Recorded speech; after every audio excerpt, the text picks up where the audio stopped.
Salut à tous, aujourd'hui on va apprendre comment faire des transitions avec n'importe quel objet ou overlay et tout ça avec un seul nœud. Bon alors la première chose à faire c'est de prendre une composition fusion, on va aller dans fusion et là je vais créer deux backgrounds distincts pour que vous voyez bien la transition. Donc je vais en faire un en bleu et un autre je vais le mettre en rouge. Voilà, je connecte tout ça, parfait. Ensuite vous allez prendre votre overlay, donc je vais commencer par l'overlay. Moi c'est quelque chose comme ça. Vous pouvez le trouver sur YouTube. Ensuite, vous allez ajouter un transform à cet overlay. Et très important, vous allez venir chercher bitmap.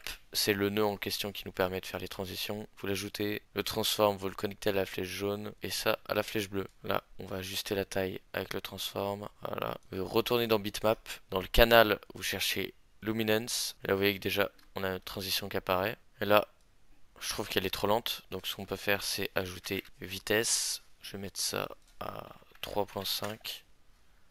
Voilà. Ça vous donne quelque chose comme ça. Si jamais vous êtes trompé et que vous voulez que ce soit le rouge qui est sur le bleu comme ça, vous allez dans bitmap, vous faites inverser. Là, vous voyez que c'est exactement ce qu'on veut. Ensuite, là, je peux avoir un problème si jamais ça prend pas tout. Donc, soit je décale comme ça, mais là, ça fait quelque chose qui est pas très beau. Soit ce que je peux faire, c'est augmenter la taille et décaler. Et là, normalement, on a tout qui est rempli, donc c'est parfait.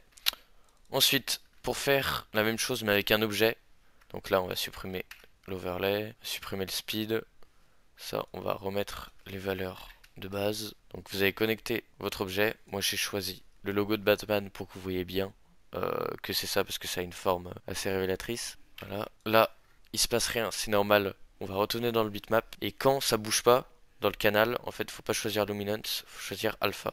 Et là vous voyez que vous avez déjà votre Batarang, on va aller ici, on va mettre la taille à 0, une keyframe, on va aller frame 40 et on va mettre à 15 pour que ça recouvre l'écran. Ça recouvre pas encore tout l'écran, donc on va mettre ça à 17.